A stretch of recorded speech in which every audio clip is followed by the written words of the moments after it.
Supreme court के मुख्य न्यायाधीश धनंजय वाई चंद्रचूड़ की बेंच ने बृहस्पतिवार को 26 हफ्ते के बच्चे के अबॉर्शन के एक मामले की सुनवाई करते हुए 27 वर्षीय मां से कहा कि अदालत अजन्मे बच्चे के अधिकारों को नजरअंदाज नहीं कर सकती है। जानते हैं कि अजन्मे बच्चे के क्या संवैधानिक अधिकार क्या क्या होते हैं। नमस्कार, देश ऑनलाइन में आपका स्वागत है। सुप्रीम कोर्ट के मुख्य न्यायाधीश डीवाई चंद्रचूड़ की अध्यक्षता वाली 3 जजों की पीठ ने बृहस्पतिवार को एक 27 वर्षीय मां को 26 हफ्ते की प्रेगनेंसी को तत्काल टर्मिनेट करने की याचिका पर सुनवाई करते हुए 24 घंटे का समय दिया ताकि वो अबॉर्शन कराने के बारे में दोबारा सोच सके। इससे पहले 2 जजों की बेंच में इस मुद्दे पर जबरदस्त मतभेद सामने आया। सीजेआई डीवाई चंद्रचूड़ की पीठ ने कहा कि देश की शीर्ष अदालत गर्भपात कराने के मामलों में अजन्मे बच्चे के अधिकारों को नजरअंदाज नहीं कर सकती है। बहुत बड़ी तादाद में ऐसे लोग होंगे जिन्हें अजन्मे बच्चे के अधिकार पता नहीं होंगे। जानते हैं कि संविधान के मुताबिक अजन्मे बच्चे के क्या अधिकार होते हैं। सीजेआई की टिप्पणी के बाद अजन्मे बच्चे के अधिकार चर्चा का विषय बन गए हैं। कई लोग सवाल कर रहे हैं कि क्या एक अजन्मे बच्चे को भी एक आम के बराबर कुछ अधिकार मिलते हैं। सबसे पहला सवाल तो यही उठता है कि क्या भ्रूण एक कानूनी व्यक्ति है या नहीं। इस सवाल का जवाब इस आधार पर दिया जा सकता है कि भ्रूण में जीवन है या नहीं। भारतीय कानूनों में जीवन और मृत्यु से जुड़े कई प्रावधान हैं। भारत के आपराधिक कानून के अनुसार गर्भावस्था की अवधि के लिए बच्चा मां के पास होता है और भ्रूण के रूप में बच्चे का जीवन होता है। अगर कोर्ट और कानून भ्रूण के रूप में बच्चे का जीवन स्वीकार करते हैं तो उसके कुछ संवैधानिक अधिकार भी होते हैं। अजन्मे बच्चे के जीवन का अधिकार भारतीय संविधान के अनुच्छेद 21(1) के अनुसार मां के गर्भ से जन्म लेना वाला व्यक्ति मनुष्य माना जाता है। भारतीय संविधान के इस प्रावधान से भ्रूण सुरक्षित नहीं है। हालांकि यह अनुच्छेद इशारा करता है कि भ्रूण तब तक अनुच्छेद -21 के तहत सुरक्षा का हकदार नहीं होगा जब तक कि बच्चा मां के गर्भ से बाहर नहीं आ जाता है। वहीं भारतीय संविधान की प्रस्तावना के मुताबिक जन्म से पहले और जन्म के बाद व्यक्ति के अधिकारों में कोई अंतर नहीं होना चाहिए। अब सवाल उठता है कि अजन्मे बच्चे की सुरक्षा का समर्थन करने वाले कई प्रावधान होने के बाद भी अजन्मे बच्चे को अनुच्छेद -21 के तहत जीवन का अधिकार क्यों नहीं दिया जाता है। भ्रूण को कब मिल जाता है जीवन। बेशक अजन्मे बच्चे को अनुच्छेद -21 का लाभ नहीं मिलता है, लेकिन कुछ अधिकार अजन्मे बच्चे को भी मिलते हैं। मेडिकल साइंस ये सिद्ध कर चुकी है कि गर्भाधान के कुछ दिन बाद भ्रूण का हृदय काम करना शुरू कर देता है। साथ ही भ्रूण को तीसरे या चौथे सप्ताह से जीवन मिलता है। वर्ल्ड मेडिकल एसोसिएशन के अनुसार किसी व्यक्ति का अस्तित्व गर्भधारण के पल से ही शुरू होता है और मृत्यु पर पूरा होता है। साफ है कि अगर गर्भ में मौजूद प्राणी का दिल धड़कने लगता है तो अजन्मे बच्चे में जीवन है और गर्भपात के जरिए उसका जीवन नहीं छीना जाना चाहिए। अजन्मे बच्चे को संपत्ति हस्तांतरण अधिकार। संपत्ति हस्तांतरण अधिनियम की धारा 30(3) किसी व्यक्ति को अपनी संपत्ति उस व्यक्ति को हस्तांतरित करने की अनुमति देती है जो अभी मां के गर्भ में ही है।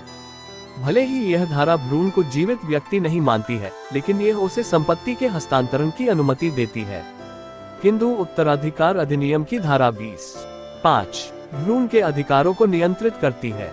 ये जन्म लेने वाले बच्चे और मां के गर्भ में पल रहे बच्चे को समान दर्जा देता है और मृतक की अंतर्निहित संपत्ति पर दोनों को समान अधिकार उपलब्ध कराती है।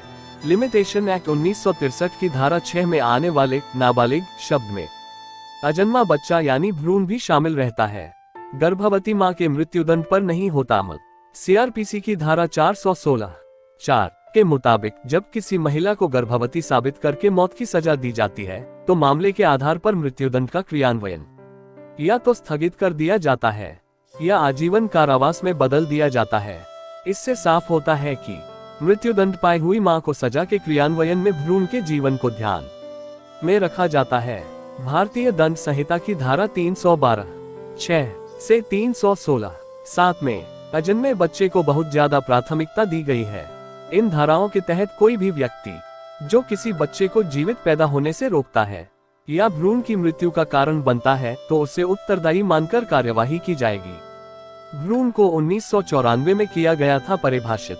भारतीय दंड संहिता यानी आईपीसी में 2.5 दशक पहले तक भ्रूण की कोई परिभाषा ही नहीं थी।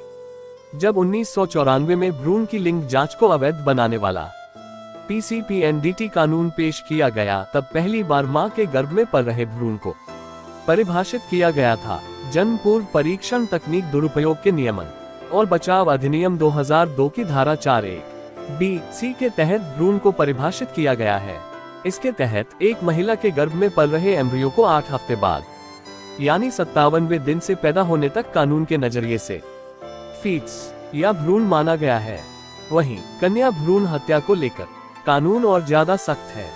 दरअसल लड़कियों के मुकाबले लड़के पसंद करने वाली सोच के कारण भ्रूण की लिंग जांच कर गर्भपात करवाने के काफी मामले सामने आते रहे हैं।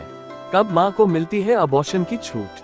मेडिकल पत्रिका लैंसेट में प्रकाशित एक शोध के मुताबिक साल 1980 से 2010 के बीच भारत में 1 करोड़ से ज्यादा भ्रूण इसलिए गिरा दिए गए क्योंकि वे कन्या थे। इस रोकने के लिए PCPNDT एक्ट लाया गया था। PCPNDT एक्ट के तहत लिंग जांच कराने वाले परिजनों और डॉक्टर को 3 साल की सजा व जुर्माना का प्रावधान है। हालांकि कुछ मामलों में मां को गर्भपात कराने की छूट थी। इसके मुताबिक अगर बच्चा पैदा करने से मां की जान को खतरा हो तो वो अबॉर्शन करा सकती है। साल 1971 में अबॉर्शन के लिए the medical termination of pregnancy act लाया गया था। इसमें गर्भधारण के 20 हफ्तों तक अबॉर्शन कराने की छूट दी गई थी। शर्त रखी गई कि बच्चा पैदा करने से मां को शारीरिक या मानसिक क्षति पहुंचती हो या पैदा होने वाले बच्चे में मानसिक या शारीरिक विकलांगता की आशंका हो। हालांकि माता पिता की सहमति के बाद भी आखिरी फैसले का अधिकार डॉक्टर के पास रखा गया। कब अबॉर्शन पर मां को भी सजा का प्रावधान? अगर MTP एक्ट की सभी शर्तें पूरी न होती हो और मां अबॉर्शन करा ले या कोई दूसरा व्यक्ति गर्भपात करा दे तो अब भी सजा का प्रावधान है। इसके तहत मां को 3 साल की सजा और जुर्माने का दंड दिया जा सकता है। वहीं मां की जानकारी के बिना अबॉर्शन कराने वाले व्यक्ति को उम्र कैद हो सकती है। गर्भपात कराने के इरादे से मां की हत्या या गर्भ में बच्चे की मौत के लिए कोई भी काम करने पर 10 साल की सजा का प्रावधान है। अगर किसी व्यक्ति की वजह से प्रेग्नेंट महिला की मौत हो जाए या उसे इतनी चोट लगे कि अजन्मे बच्चे की गर्भ में ही मौत हो जाए तो इसे गैर इरादतन हत्या माना जाएगा। इसके लिए दोषी व्यक्ति को 10 साल की सजा हो सकती है।